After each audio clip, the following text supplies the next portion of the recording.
Hello student, स्वागत है आपका आपके यूट्यूब चैनल में। स्टूडेंट, आज हम बात करने वाले हैं why cover block are used in RCC element. जी हाँ दोस्तों, हम आरसीसी का जो भी काम करते हैं, जो भी स्ट्रक्चर बनाते हैं, चाहे वो बीम हो, चाहे वो कॉलम हो, चाहे वो स्लेब हो या फाउंडेशन हो, ठीक है। तो हम इन सभी चीज़ों में कवर ब्लॉक क्यों प्रोवाइड करते हैं, क्या रीजन होता है, क्यों दिया जाता है, यदि नहीं देंगे तो क्या प्रॉब्लम हो सकती है, क्या हमारा इससे पैसा बच सकता है या और कोई हमारे लॉसेस हो सकते हैं नहीं देने पर। इन सभी पॉइंट्स के बारे में आज हम बात करने वाले हैं इस वीडियो में। तो आप वीडियो को पूरा एंड तक देखिए ताकि आपको सभी चीज़ें समझ में आए, ठीक है। वीडियो थोड़ा सा लंबा हो सकता है, बट आपको ये पता होना चाहिए कि कवर ब्लॉक क्यों प्रोवाइड करते हैं। ये इंटरव्यू में पूछा जाने वाला सबसे ज़्यादा बड़ा क्वेश्चन है, ठीक है। ये हर क्वेश्चन पूछा जाता है इसमें कि कवर ब्लॉक क्यों दिया जाता है, किस साइज के कवर ब्लॉक हम प्रोवाइड करते हैं, ठीक है। तो साइट पर वर्क करने के लिए आपको कवर ब्लॉक के बारे में इंफॉर्मेशन पूरी पता होना चाहिए, ठीक है। तो चलिए आज का वीडियो हम स्टार्ट करते हैं। देखिए स्टूडेंट, सबसे पहले हम यदि बात करेंगे तो हम ये बात करेंगे कि कवर ब्लॉक होता क्या है, ठीक है। तो देखिए, कवर ब्लॉक आपका एक तरीके से स्पेसर का काम करता है। इट मीन्स जो भी आपका एलिमेंट है, मान लीजिए कि ये है आपकी एक स्लैब, ठीक है। इस स्लैब में आपको मेन बार और डिस्ट्रीब्यूशन बार देखने को मिलते हैं, ठीक है स्टूडेंट। इस तरीके से आपका स्लैब होता है। अब इस स्लैब के नीचे पोर्शन में हम क्या करते हैं, एक कवर ब्लॉक प्रोवाइड कर देते हैं हर एक स्पेस पर, ठीक है। क्यों प्रोवाइड करते, यही क्या होता है, आपका कवर ब्लॉक होता है। किसका बना होता है ये भी हम देखने वाले हैं अभी। तो ये कवर ब्लॉक क्यों प्रोवाइड किया जाता है स्टूडेंट, ताकि आपका जो भी रिइंफोर्समेंट है जो ग्राउंड पर रखा हुआ है, पहले मान लीजिए ये ग्राउंड लेवल है और इसी के आप ऊपर आपका क्या बनेगा, स्लैब बनेगा। तो आपका जो जो भी स्टील है वो ग्राउंड के संपर्क में नहीं आना चाहिए, उससे थोड़ा सा ऊपर उठा होना चाहिए, ताकि जब आप कॉन्क्रीटिंग करें, जब ग्राउटिंग करेंगे आप, तो कंक्रीट अच्छे से ग्राउंड लेवल पर फिल हो, स्टील उसके बीच में रहे ताकि वो ग्राउंड के संपर्क में ना आए। इससे आपकी जो स्टील है वो बचा रहता है, उसमें कोई लॉसेस नहीं होते हैं, ठीक है ना। तो हमारे स्टील को प्रोटेक्ट करने के लिए करोजन से, ठीक है ना, डस्ट से, वाटर से, इन सब से प्रिवेंट करने के लिए हम कवर ब्लॉक प्रोवाइड करते हैं, ठीक है। कवर ब्लॉक इसलिए होता है मेन चीज। अब यदि हम बात करेंगे कि कवर ब्लॉक इसलिए भी हम प्रोवाइड करते हैं कि जो कि करोजन होता है आपका, देखिए हम आरसीसी के स्ट्रक्चर में जो सबसे मेन चीज होती है वो होती है वाटर, और वाटर के कारण ही आपके स्ट्रक्चर में क्या आता है, करोजन आता है। करोजन को प्रिवेंट करने के लिए कवर ब्लॉक प्रोवाइड किया जाता है, क्योंकि यदि करोजन हुआ तो आपका जो भी स्ट्रक्चर है उसमें डिफिशियंसी आ जाएगी, उसकी स्ट्रेंथ कम आ जाएगी, ठीक है ना। अब जो भी आपका कवर ब्लॉक होता है वो 2 से 3 इंच प्रोवाइड किया जाता है उस किसी भी एलिमेंट के लिए, ठीक है ना। अब हम देखते हैं यहाँ पर कि कवर ब्लॉक कितने टाइप्स के होते हैं, ठीक है। कि कवर ब्लॉक्स को हम किस तरीके से यूज कर सकते हैं इसके बारे में हम देखने वाले हैं। तो देखिए, फर्स्ट होता है आपका वुडन, लकड़ी का जिस बना हुआ होता है एक होता है आपका steel cover block, steel cover block. तीसरा होता है आपका पीवीसी ब्लॉक, ठीक है। फिर होता है आपका जो सबसे ज्यादा यूज होता है सीमेंट मेसनरी कवर ब्लॉक, ठीक है। इसके बाद आता है आपका एल्यूमिनियम,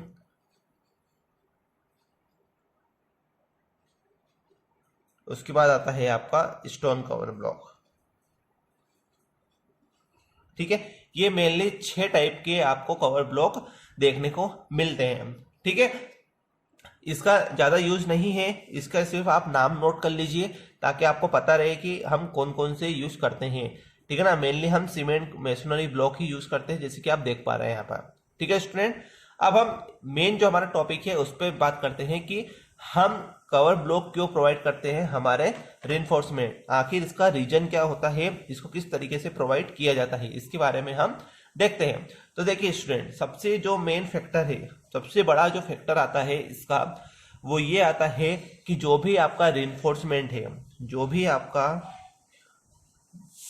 रेनफोर्समेंट है, उस रेनफोर्समेंट में एक स्पेसिफिक डिस्टेंस प्रोवाइड रहे, एक स्पेसिफिक स्पेस प्रोवाइड रहे।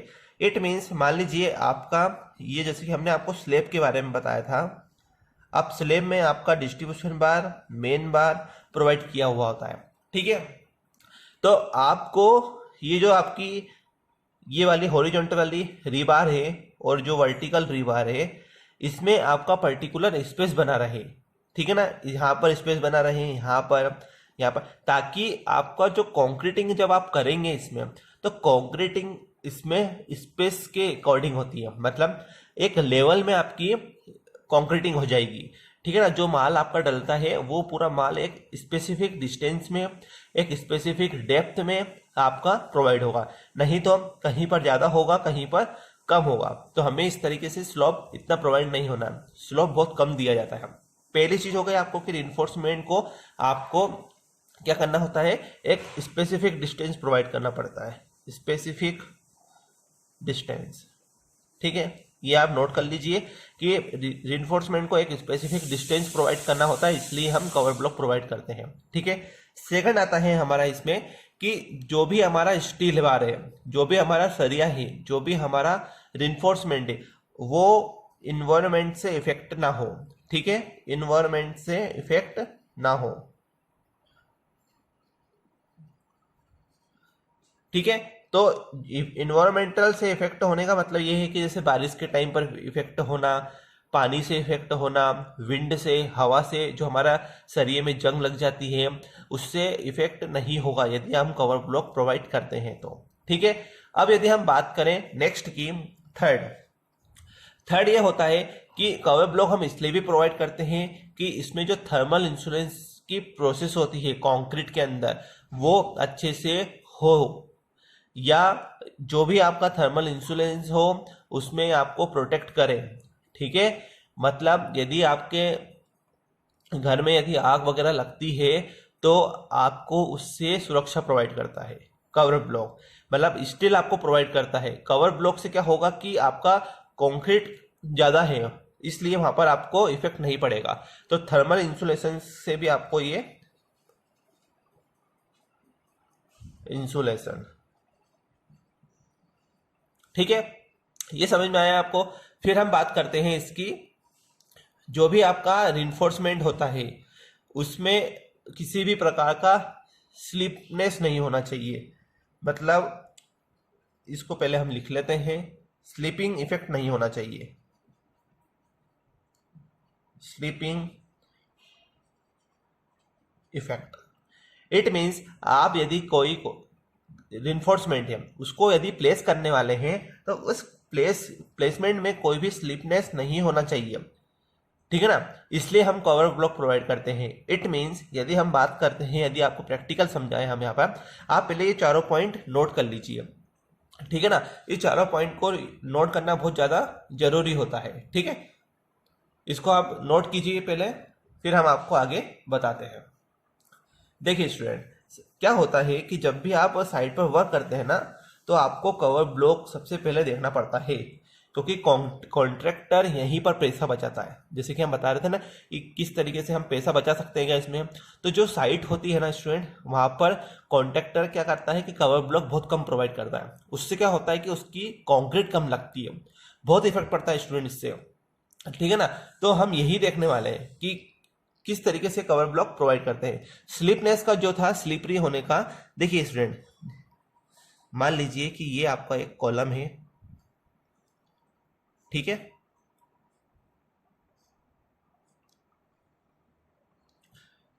आपकी एक बार ये है, 2, ये 3, और आपकी ये जो पीछे लगी रहेगी एक ये वाली 4th, ये 4 बार आपकी कॉलम में रहती है। ये क्या है आपका कॉलम, ठीक है। अब हम थोड़ा सा आपको प्रैक्टिकल बताते हैं। ये है आपका क्या कॉलम, कॉलम में आपको चारों तरफ क्या दिखता है, कॉलम वो दिखता है, कवर ब्लॉक दिखता है। क्यों दिखता है? क्योंकि ये जो रिइंफोर्समेंट है ना, वर्टिकल रिइंफोर्समेंट, इसका अलाइनमेंट सही रहे। मतलब यदि ये सीधी पोजीशन में, हमें कॉलम सीधा चाहिए रहता है, ना टेढ़ा चाहिए रहता है, ना कुछ भी टिल्टिंग वगैरह नहीं होना चाहिए उसमें।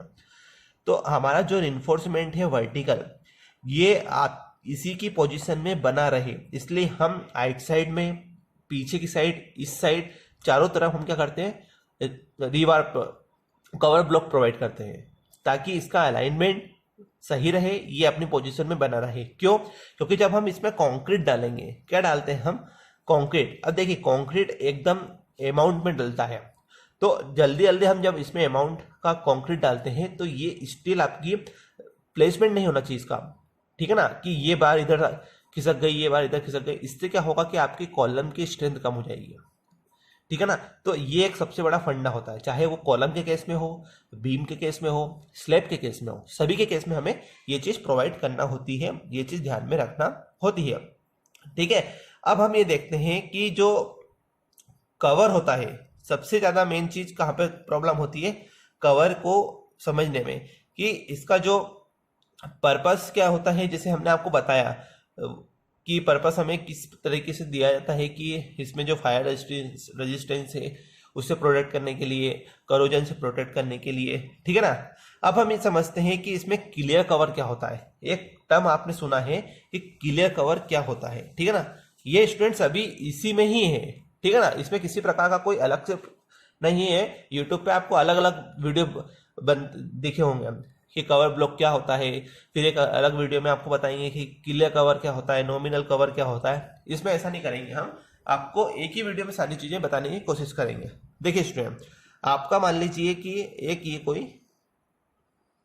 बीम है, ठीक है, ये बीम का क्या है, क्रॉस सेक्शन है, ठीक है।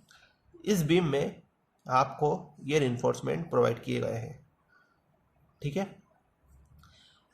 ये आपका पूरा सरफेस है उस बीम का, और इस बीम में ये 4 कॉलम प्रोवाइड किए गए हैं, ठीक है ना, सॉरी 4 रिइंफोर्समेंट प्रोवाइड किए गए हैं।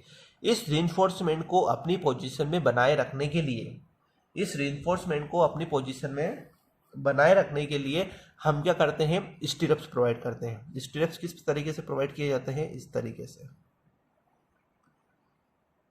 ठीक है। ये आपका क्या हो गया, स्टीरप्स, ठीक है। बीम के केस में स्टीरप्स बोलते हैं, कॉलम के केस में इसी चीज को हम टाइस बोलते हैं, लेटरल टाइस, ठीक है। अब ये जो आप सरफेस देख रहे हैं, ये वाला बाहर वाला जो सरफेस है, बाहर वाले सरफेस से अंदर वाले स्टीरप्स का जो रिइंफोर्समेंट है, वहां तक की डिस्टेंस क्या कहलाती है, आपके क्लियर कवर। मतलब ये इस तरीके से चारों तरफ से आपकी जो डिस्टेंस है, ये क्या है, आपकी क्लियर कवर।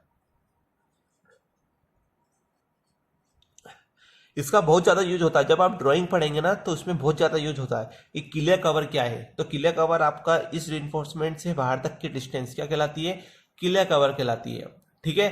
अब यदि हम बात करें कि इसमें किस तरीके से हम इसको नॉमिनल कवर या इफेक्टिव कवर भी प्रोवाइड किया जा सकता है, तो इफेक्टिव कवर क्या होता है कि आपकी जो डायामीटर है इफेक्टिव कवर, इसका हाफ लेते हैं हम, यहाँ से यहाँ तक का, मतलब यहाँ इस बाहर वाली सरफेस से लेकर रिइंफोर्समेंट का डाया का आधा क्या होता है, हमारा इफेक्टिव कवर, ठीक है। ये चीज समझ में आई आपको।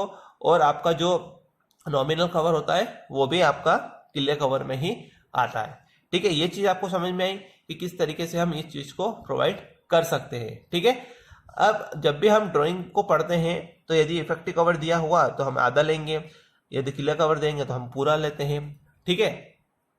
अब हम ये समझते हैं कि आपको किस तरीके से कवर प्रोवाइड करना है, कितने एमएम का आपको हर जगह प्रोवाइड करना है, ठीक है ना, इस तरीके से। क्योंकि आपको कंक्रीट के साथ वर्क करना है तो प्रॉपर तरीके से आपको काम करते याद होना चाहिए। देखिए सबसे पहले आती है हमारी फुटिंग, इसको आप नोट कर लीजिए। फुटिंग, फुटिंग के लिए आपको देना है 50 mm का कवर, ठीक है स्टूडेंट। सेकंड आता है हमारा कॉलम। कॉलम के केस में हमें क्या प्रोवाइड करना है, कॉलम में आपको प्रोवाइड करना है 40 mm का कवर, ठीक है। कॉलम के बाद आता है आपका बीम। बीम में आपको कितने एमएम का कवर प्रोवाइड करना होता है? 25 एमएम का। ठीक है। नेक्स्ट आता है हमारा इसमें स्लैब। स्लैब में भी आपको कितने एमएम का कवर प्रोवाइड करना होता है? स्लैब में आप 15 से 25 एमएम तक का कवर प्रोवाइड कर सकते हैं। ठीक है। फिफ्थ आता है आपका जो आपका स्टेयर केस होता है, जो आपकी सीढ़ियां होती है स्टेयर केस, उसमें आपको कितने एमएम का प्रोवाइड करना होता है? 15 एमएम का। ठीक है। ये हम बिल्डिंग के एलिमेंट्स की बात कर रहे हैं। ठीक है ना। यहाँ पर यदि हम और भी बात करते हैं कि यदि मान लीजिए कोई रिटेनिंग वॉल है, ठीक है ना, रिटेनिंग वॉल में आपको कितने एमएम का? 20 से 25 एमएम का कवर प्रोवाइड किया जाता है। ठीक है। तो यही आपका थोड़ा सा नॉर्मल चीज होती है। और यदि हम बात करें आपसे कि आपका जो फ्लैट स्लैब होता है, जिसमें आपको हिडन बीम नहीं दिखेगी, फ्लैट स्लैब में आपको 20 एमएम का कवर प्रोवाइड किया जाता है। ठीक है। ये किसके थ्रू हम आपको सारी चीजें बता रहे हैं? IAS 456 के अकॉर्डिंग, IAS 456 2000 के अकॉर्डिंग। ठीक है स्टूडेंट, ये चीज आपको समझना है, ये चीज आपको ध्यान में रखना है। ठीक है। तो आई होप आपको आज का ये वीडियो समझ में आया है, जिसमें हमने आपको क्लियर तरीके से बताया कि किस तरीके से हम कवर ब्लॉक प्रोवाइड करते हैं, क्यों प्रोवाइड करते हैं, कितना एमएम का प्रोवाइड करते हैं। इसका आप स्क्रीनशॉट ले लीजिए ताकि आपको सभी चीजें समझ में आए। ठीक है। अब हम मिलते हैं हमारे नेक्स्ट वीडियो में। इस वीडियो से रिलेटेड आपको यदि कोई भी प्रॉब्लम है तो आप हमें कमेंट सेक्शन में बता सकते हैं। ठीक है। आप हमारे चैनल को सब्सक्राइब कीजिए, बेल आइकन को हिट कीजिए ताकि सभी नोटिफिकेशन स्टूडेंट आपके पास सबसे पहले पहुंचे। अब हम मिलते हैं हमारे नेक्स्ट वीडियो में। तब तक के लिए थैंक यू।